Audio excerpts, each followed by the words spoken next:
Hey, what's up, y'all? Uh, this video here is going to be about when I very first walked into the classification center, going to prison for the very first time. I want to thank y'all for clicking on the video, for taking a look at it. Just now starting to make videos and get this channel off the ground, so if you could do your boy a favor, hit the like button, hit the subscribe button, help me get this thing up and running, man. I sure appreciate it. I'd love to hear from any of y'all down in the comments. Any suggestions, criticisms, any stories that you may like to hear, what you'd like to hear about. I'll try to get to all the comments, questions, etc. As soon as I possibly can. But like I said, this might help somebody who's looking around on either YouTube or the internet or what have you. Maybe going to prison for the first time. Maybe you're looking at your first prison bit, going to court, um, what have you. Maybe this will help you out. But this is my first experience. It doesn't mean it has to be yours. But I will let you know what to expect, what you're gotta go through. Uh, I mean, every state is different. Every prison is different. But as for the routine, been through them all. So for me, I had been in and out of county jail a whole lot by this time. Uh, from the time I was 18 on up, I was just a running wild, stupid, dumbass kid. Still am. I'm just not a kid no more. The age doesn't dictate kid. I'm just still stupid. Um, but I had been locked up a whole bunch of times. Um, my record speaks for itself. There's a lot of arrests on there, a lot of convictions, but I managed to skate out of a lot of it when I was younger. Got a whole lot of chances, had a whole lot of good lawyers, had a lot of people looking out for me back then. But I had been locked up on all petty stuff. I can't even count the amount of times I've been locked up for driving on suspended or driving on revoked. Again, you couldn't tell me nothing. I was still gonna drive. Had a car, had the keys, had somewhere to be. You never think you're gonna get pulled over, locked up, right? Right. Well, besides for that, I'd been in quite a few fist fights. Bar fights. You know what happens to teenagers when they're in the bar. You sneak in, fake ID, or maybe you just know the bouncer or whatever. That alcohol hits you or that cold air hits you. You got them beer muscles, that liquid courage in you. You swing on anybody. Well, that was me. And quite a few times I woke up hearing them transport officers saying, "Get up and cuff up. You're going to see the commissioner." Pounding headache and a hangover. Not knowing what the hell I did the night before, but I was there. But I had done a couple months here and there in the county jails, quite a few of them actually. Nothing major. Bunch of little 30-day stints. Bunch of overnighters just waiting for bail to come through. At most, a couple times I was in there for maybe up to 6 months, waiting to go to court on a case or what have you. But it gets to a point where you know what to expect in there, you know where to go and where you don't want to go in that jail, and what level of security you're going to be on, how the day-to-day works. You get into a routine. Well, I had been in there for a good few months, waiting on a violation of probation hearing. And I had, I don't know, like I said, been accustomed to what goes on in there when you eat, when you wreck, hanging out playing cards, poker, pinochle, spades, whatever passes the time. I do a lot of gambling when I'm in jail, which don't ever do that, especially when you get to the prison level. Just don't gamble. Stay the hell away from any of that. I'm telling you from experience. But another video for another time. But it made the day go by just sitting, shooting the shit, playing cards, dominoes, whatever. When you're in a county jail, a lot of times it's a dorm setting. You're not locked in a cell or whatever. And you're just out all day long, sitting in front of the TV, sitting on the phone, whatever. And just a grown-ass adults daycare center is all you're sitting in. They feed you, you go to sleep, you get up, you do it again the next day. Well, when I had violated this one particular probation, I had 3 years of backup time. I'm from Maryland. In Maryland, a lot of times when you violate your probation, however you violated your probation, especially like in my case, when you violated your probation by getting convicted of another charge, that time comes consecutive, meaning one after the other, to whatever other time you were doing.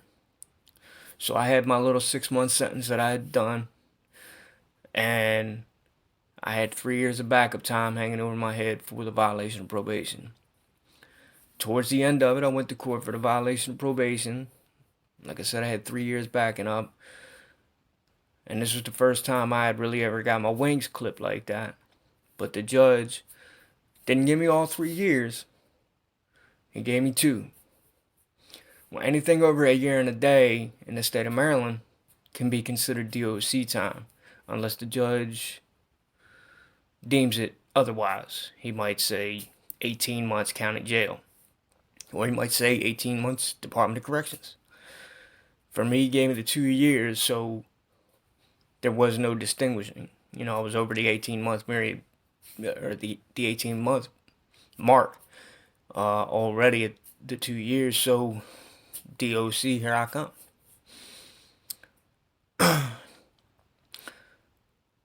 Totally different world than any detention center you've ever been in.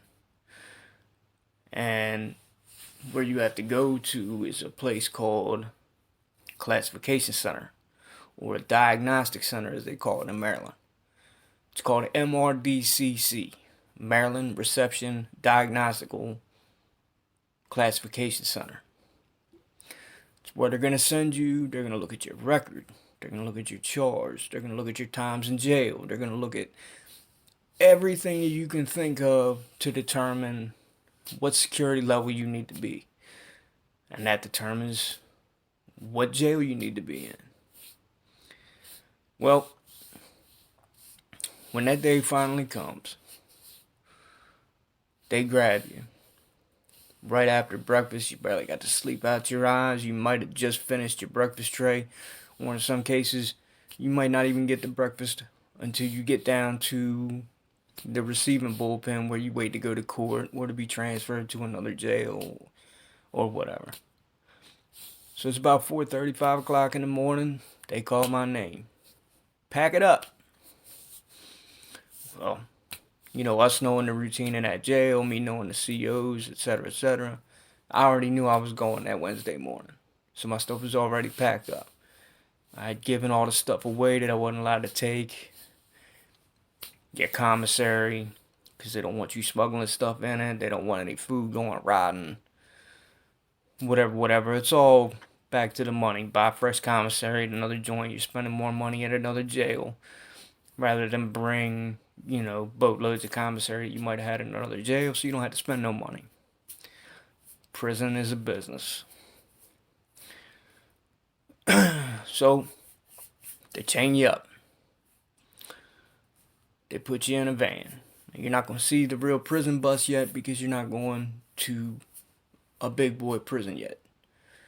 You're just going to a classification center. And in Baltimore, this prison holds, I'd say, roughly 1,500, maybe 1,700 inmates, something like that. And if it's overcrowded, it's even worse. which 9 times out of 10, it's overcrowded. But from going to the county jail I was at, which is, as far as jails go, a pretty clean place.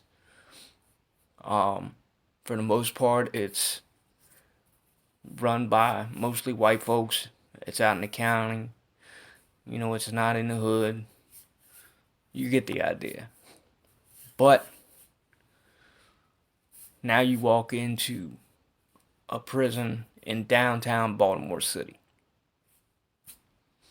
Anybody who's ever been locked up in Baltimore City, Maryland, you already know. This is one of the most filthy, disgusting, nasty places a human being could be. Just, I mean, rats running around the size of small dogs.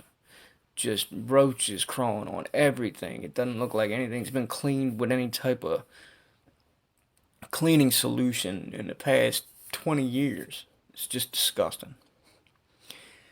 But it's also maximum security, because they don't know what you're classified to be at, so automatically you go to a maximum security joint until they figure out what you're going to be. Now this place, from the second you walk in the door, you realize you're in a whole nother world just by seeing how filthy and nasty it is. But just the people, the interactions with staff, prison guards, you know, whatever, everything. It's just a whole nother world.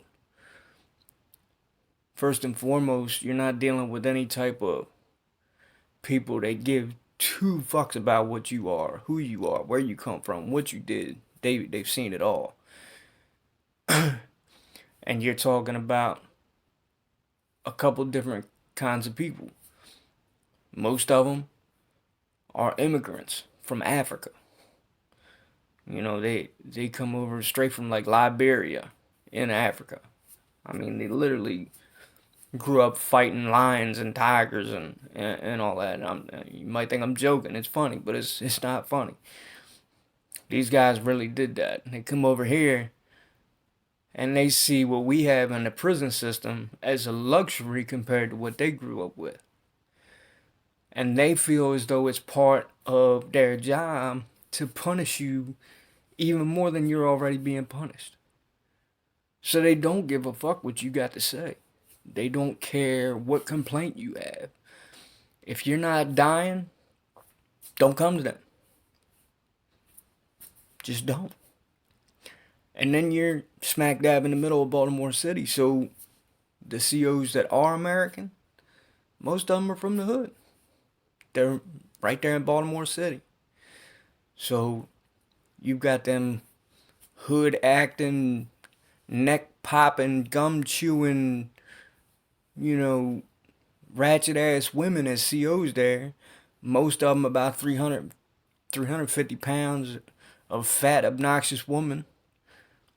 Or the hood dudes that just don't want to be there and they don't want to hear your shit anyway. So they're ready to just lock you up or talk their shit to you or whatever. But like I said, don't ask them for no help with nothing, because you ain't got nothing coming. So they just slam you in a bullpen when you get there. They drag you out a few minutes later and they pull you in and they strip search you. And this is unlike any strip search you've ever had at any county jail, going to court or whatever. You know, at the county jail, you might take your clothes off, drop squat, you know, that kind of thing. No. Here, these Africans take that job serious. They want to make sure you're not smuggling nothing in. If they can find it, they're gonna. I'm talking about drop your pants, take them off, turn them inside out, hand them to them, turn around, bend over, spread your cheeks. They're gonna shine a flashlight up your ass. And then they're gonna make you cough 2 or 3 different times. And then on top of all that, you gotta sit in what's called the king's chair, which is meant for detecting cell phones, batteries, metal, anything else that you might have shoved up your ass that they didn't see when you did all that dropping and squatting and coughing and all that. You talk about the most intrusive, make you feel like less of a man situation you could ever be in. You're in it. You're all the way in it and there ain't no getting out of it. You're going to do it, or they're going to beat your ass and you're still going to do it. So that's your welcome walking in the door.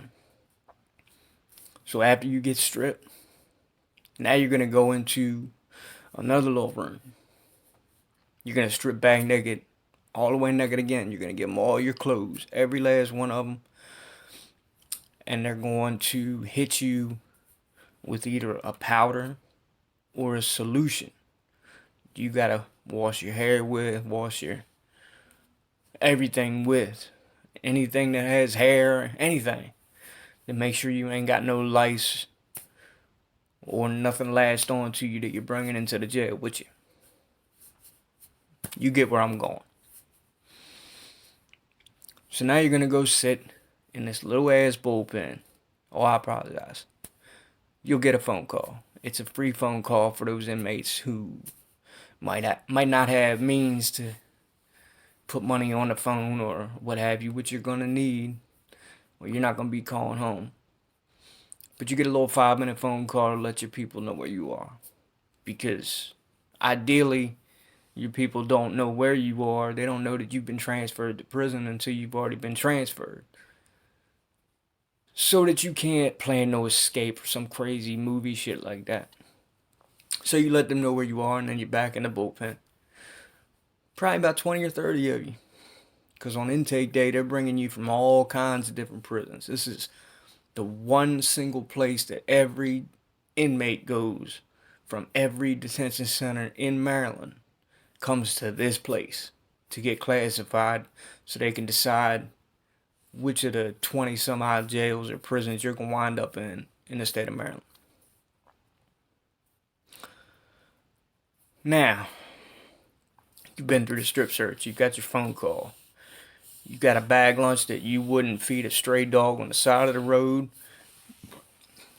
You wouldn't even give it to a homeless man. I mean, I wouldn't. I'd go buy him a double cheeseburger at McDonald's first before I'd hand somebody this food. It's disgusting.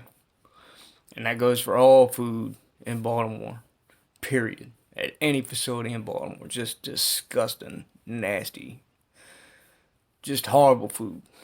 If you ain't got no commissary, you're either going to starve or you better come up with some type of hustle fast because you're not going to want to eat this food. I'm telling you, it's disgusting. You might have something crawling out of it or anything. It's horrible.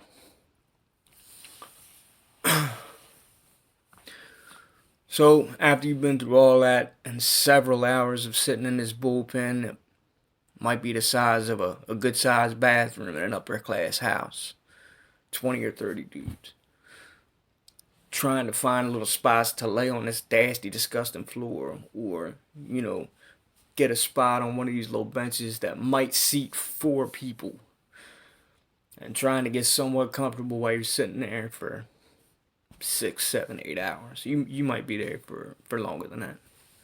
I know me personally, I sat in that bullpen for 10 hours. It's a lot of time to be sitting in that little ass bullpen with nothing but maybe a little itty bitty Dixie cup for your water and a little water cooler. That's it. Finally, somebody will come past that bullpen and they'll start calling names. And you're like, hell yeah, man, they finally called my name. Yeah, I'm out of the bullpen. Cool. They take you over to these central elevators. You're going to go up these elevators. You think you're going to a cell. You think you're finally going to get a mattress and some sheets, be able to lay down because you've been up since God knows what time in the morning. And the doors open up and it's not any of that. Now you're in medical. Medical is the equivalent of a methadone clinic or a pharmacy in the hood or something like that. Like, people just don't give a fuck about nothing. Again, if you ain't dying, they don't want to hear it. But like I said, there's 20 or 30 of y'all. Not to mention the people that got up there before you, the people that coming after you, and you're in several different bullpens or cells. And they've got to do everything from check your eyes to your weight, to pull some blood, to check your skin. You got to strip again. They got to check your whole body over, go over any medical issues you may have. All of that stuff, things you wouldn't even think about. They got you going all the way back to when you were 3, 4 years old to talk about any medical conditions that you may or may not have or any diseases you may or may not be bringing into the jail. And then when that's all over with, you think you're finished, you got to go back to that bullpen. So now, mind you, after all of that, you're back in that bullpen for another couple hours. You got to wait for that whole squad of people that you came up in that bullpen with to see all these medical people before any of you can go anywhere. When that mess is finally over, you're going to get back on that elevator. You're going to grab a mattress. They're going to hand you some clothes. They're going to hand you your sheets. They're going to hand you a blanket. This mattress might be just 2 pieces of plastic with maybe a 1/4 inch of styrofoam on the inside of them. Or maybe it's the old mattresses with the cotton in them and the guts are just blown out. Just nasty, disgusting stuff hanging out the side of them. Just a filthy, nasty, disgusting mattress. And you can't ask for another. I mean, you can ask for another one, but you're not going to get it. But they're going to take you up here to this tier. When you get up on this tier, everybody's there just like you. But some of them have been up there for several weeks already. So obviously there's the seniority game or what have you. But when you get into this tier, I don't know about these other classification centers in these other states, but in diagnostics in Baltimore, it's all this nasty blue color. Just one solid blue color. Just blocks everything in. It makes it feel small and just tight. And you see your cell door. The cell doors might be as small as like a broom closet door or a pantry closet door in your house. Very, very, very small. With just this slit of a window to look out of. To see out into the day room or the rec area, as you may call it. You might get lucky enough to see the CO, maybe a 1/4 sliver of the TV that might be on, or see people going in and out off the tier. But that's your only entertainment throughout the day. But you get into that cell, and it's actually pretty surprising when they open that door because the cell door is just so small. But when they open it, the cell's actually pretty big. You got a little desk for the lower bunk guy. And then you got a shelf up here for the upper bunk guy. And this gigantic window. The window goes the whole length of the upper bunk. So there's no shading your eyes from the sunlight. There's none of that. It goes the whole length of the upper bunk. And then it's probably about 3 or 4 foot tall. So if you're in that top bunk, you're laying in the window. But that's pretty much as nice as it gets for you anywhere. You can look out that huge window and see on one side of the building, you can see all of Baltimore City, downtown, Oriole Park at Camden Yards, Ravens Stadium, the whole Baltimore City skyline. Or You can be unfortunate enough to be on the other side of the building, where you can see nothing but 4 or 5 city square blocks of prisons. That's it. Razor wire and prison compound vehicles moving around, or maybe you can look over into another prison yard and see other inmates out, on their rec period, but that's your entertainment. You better get used to it, because that's all you got.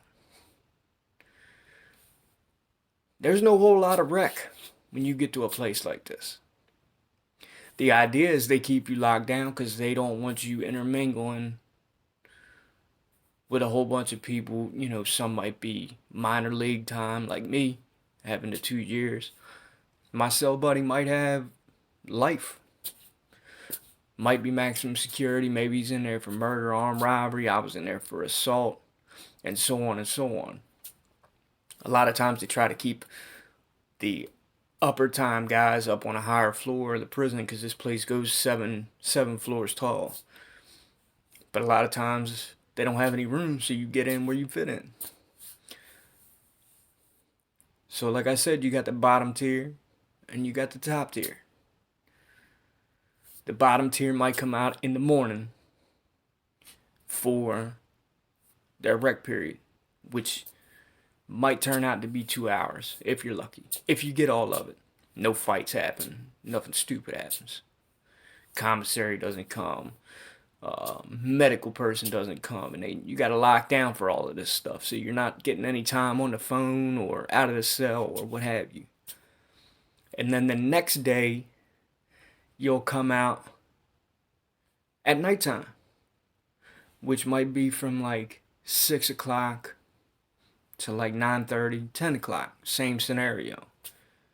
Food comes, medical comes, medication comes, blah blah blah.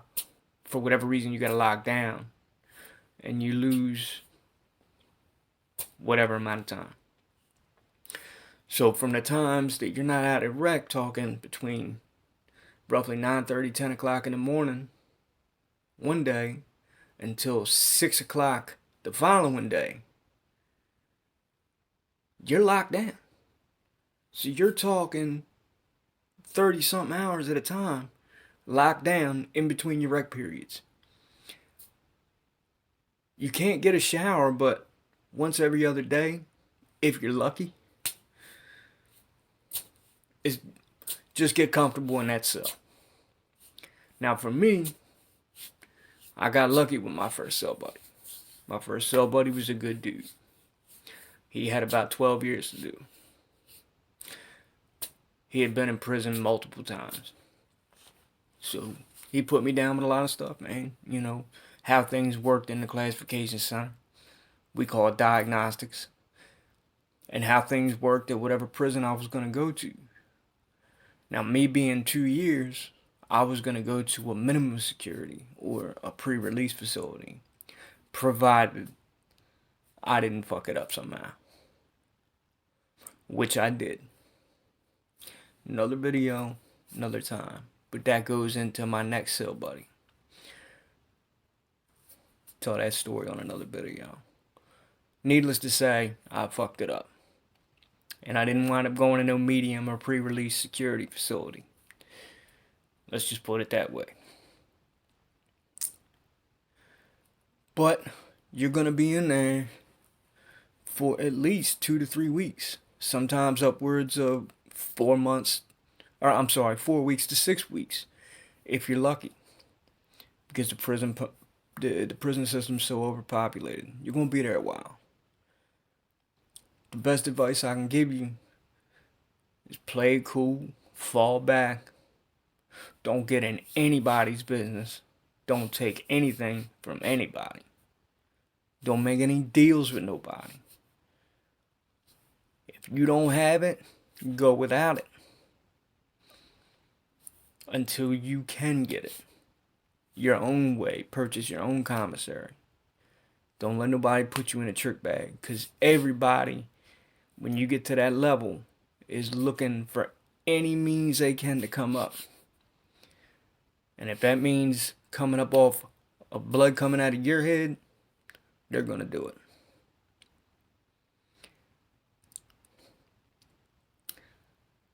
Once you've finished all that, you might be excited to get to where you're going. Until they tell you to come pack it up. And they tell you where you're going. And believe me, through those few weeks that you got at that classification center, you've heard stories about all the prisons you might go to. But again, another video, another time. Those of you that have hung around long enough to listen to me yapper, I appreciate you. Thank you for watching. I'm trying to get this channel off the ground again. Please do me a favor, hit the subscribe button, give me a like, share the video, let people know I'm out here. Tell me what you want to hear stories about. Let me know anything that you're curious about, either going to prison, being in prison, coming home from prison, whatever you'd like to know. Give me some suggestions as to what I should do a video on next. It don't take nothing to take 2 seconds and click that button. If you subscribe, I'm not going to flood your notifications with a whole lot of bullshit videos. I'm going to give it to you the only way I know how, and that's through my experiences. Anybody who's going to prison and listening to this stuff, I wish you well, man. Stay to yourself. I promise you, you're going to be better off for it.